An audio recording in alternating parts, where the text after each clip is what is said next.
Olá pessoal, começando mais o programa Cá Entre Nós. E no primeiro bloco, o meu entrevistado é o doutor e pesquisador Carlos Braghini Júnior, que vai falar para a gente sobre mitos e verdades da alimentação e algumas intolerâncias que estão na moda agora. E a gente quer saber, afinal, qual é a verdade sobre isso, que é a intolerância à lactose e a intolerância ao glúten. E também, no segundo bloco, teremos a coach Bianca Kishevski de Medeiros. Ela vai conversar com a gente sobre o sentimento que a gente tem que trabalhar muito bem agora em 2016, que é a gratidão.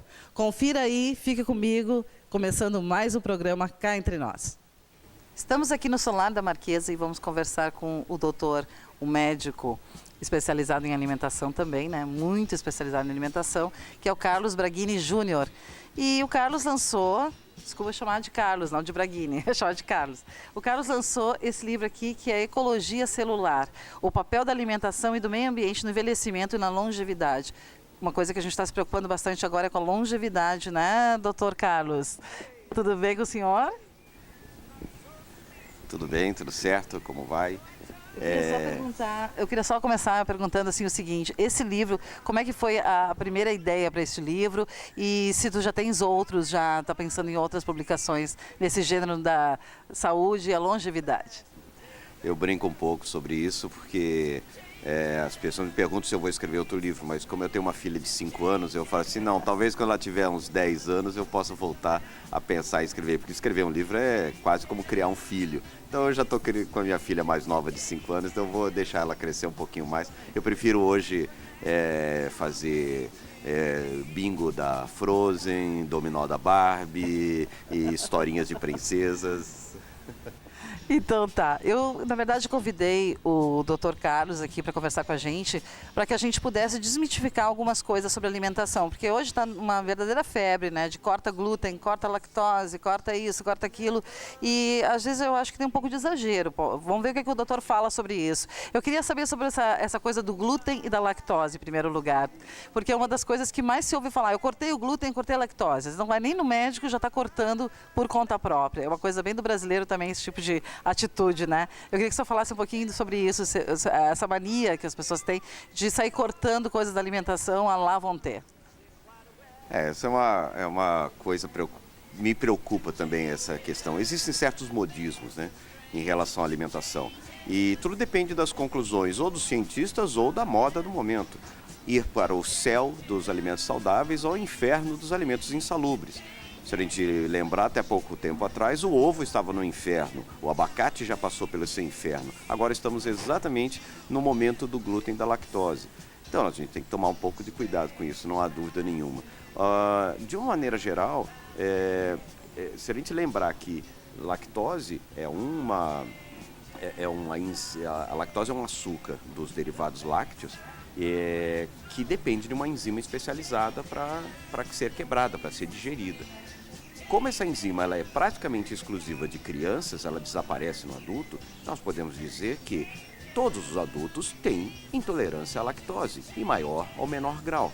A maior parte das pessoas consegue lidar bem com a lactose, com pequenas quantidades ou em formatos diferentes da lactose, ou com laticínios fermentados, sem grandes problemas. Outros vão ter mais problemas de acordo com a quantidade ingerida. Então, isso não é uma decisão, normalmente uma escolha da pessoa, pura e simplesmente. Há uma avaliação médica, uma avaliação nutricional, existem exames para serem feitos que vão dizer se tem sentido ou não você abandonar toda uma classe alimentar. Porque nós não estamos falando só de leite, nós estamos falando de leite, de iogurtes, de manteiga, de queijos. Então é uma grande família alimentar. Então, a que você é intolerante ou a que o seu sistema digestivo não consegue lidar? Qual desses componentes? Todos, um todos os queijos, queijos frescos, queijos de fermentação natural, queijos mais curados. Quer dizer, eu não preciso abandonar, eu não preciso ter medo e não preciso abandonar. Talvez eu tenha que descobrir a que eu sou alérgico, a que eu tenho determinada intolerância. E o glúten a gente tem a mesma situação.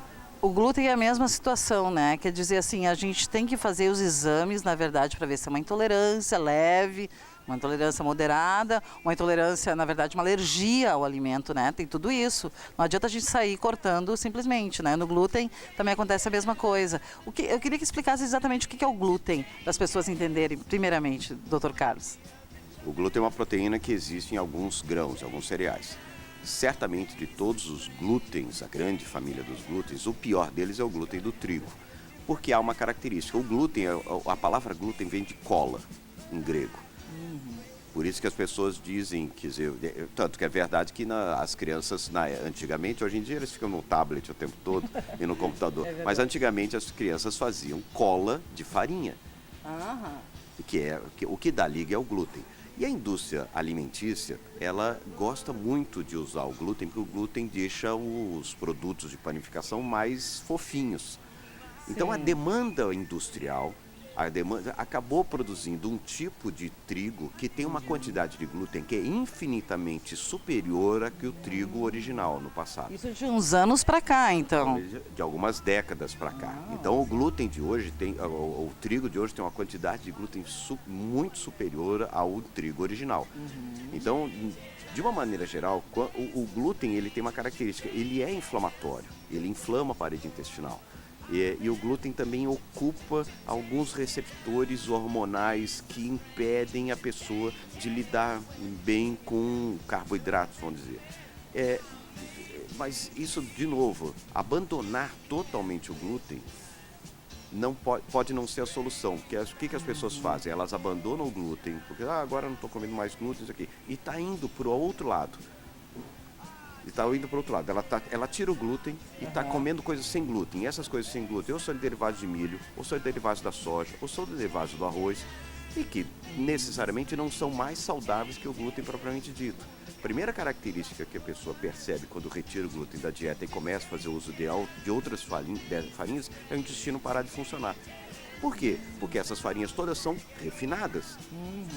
Então a pessoa retira o glúten, tem uma melhora imediata, tem uma melhora, uma sensação, às vezes, eu me desinchei, eu estou me sentindo um pouco melhor. Era o glúten. E era o glúten. Depois de 2 ou 3 meses, ela percebe que voltou tudo o que era, isto é, sem glúten não quer dizer saudável. Sem glúten quer dizer apenas que você está deixando de consumir um tipo específico de proteína, de glúten, e que talvez, de novo, vale a pena. O que eu preciso? De um gerenciamento. Pode ser que durante uma fase inicial, durante alguns meses, para desintoxicação ou para melhorar ou diminuir essa reação inflamatória pelo excesso de glúten consumido ou de farinha ou de farináceos consumido por um tempo, pode ser que eu me dê bem me afastando voluntariamente do glúten ou diminuindo a quantidade e depois reintroduzindo lentamente outros tipos de glúten, de centeio ou cevada, principalmente o centeio, que é um grande substituto, a aveia, que também é um substituto. Então eu não preciso abandonar toda essa classe.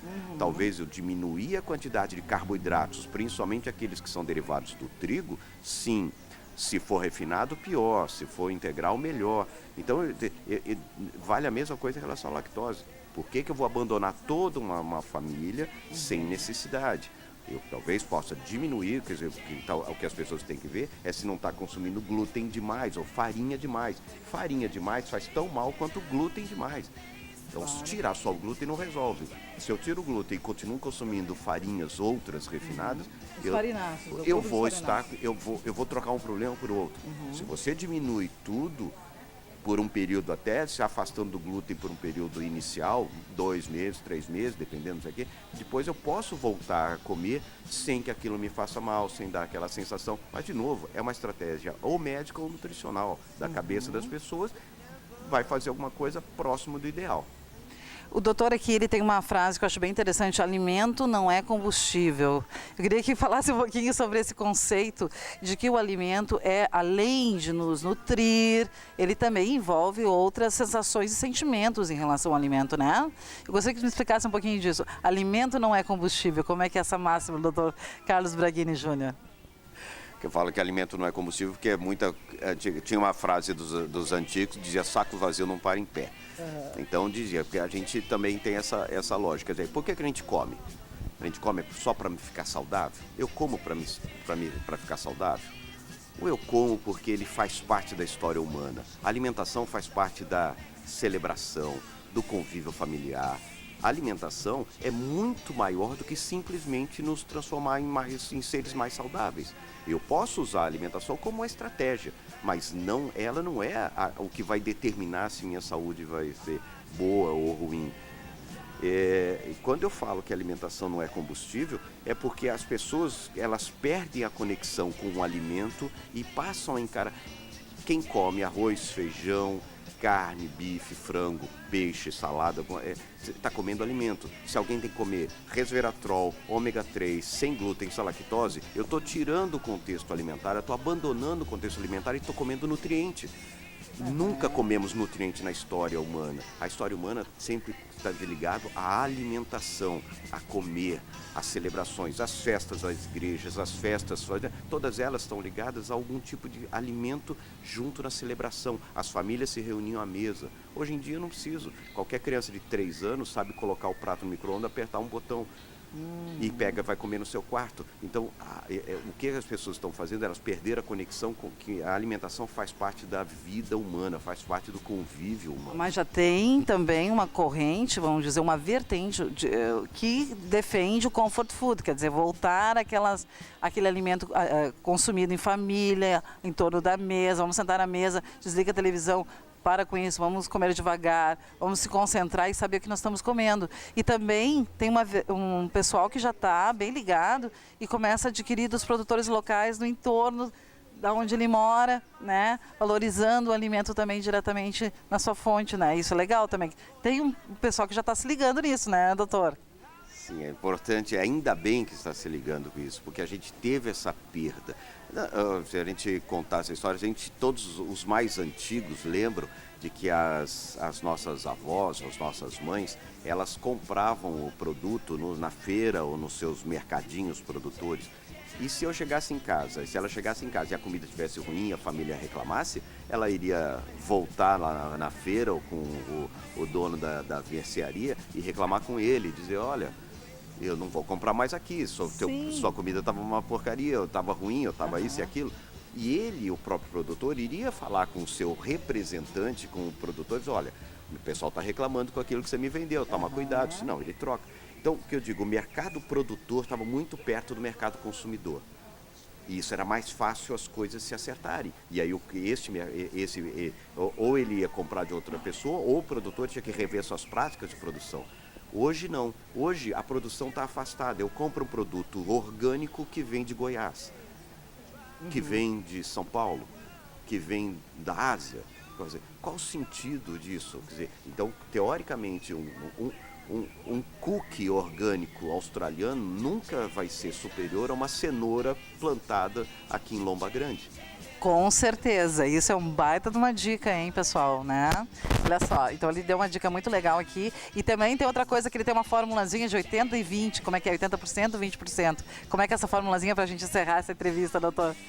O que as pessoas fazem errado, no consultório eu pego muito isso, o paciente fazendo, mas eu como tudo certo, não sei por que eu estou assim, eu como tudo certinho. Só que na prática não é bem assim. Normalmente as pessoas, se a gente faz certo 80% das vezes na vida e faz 20% de coisas erradas, o nosso corpo dá jeito, ele dá conta, ele consegue lidar bem. O problema é que as pessoas fazem 80% das vezes as coisas erradas e só 20% correto. E depois não sabe por que chegou naquela situação, naquele momento.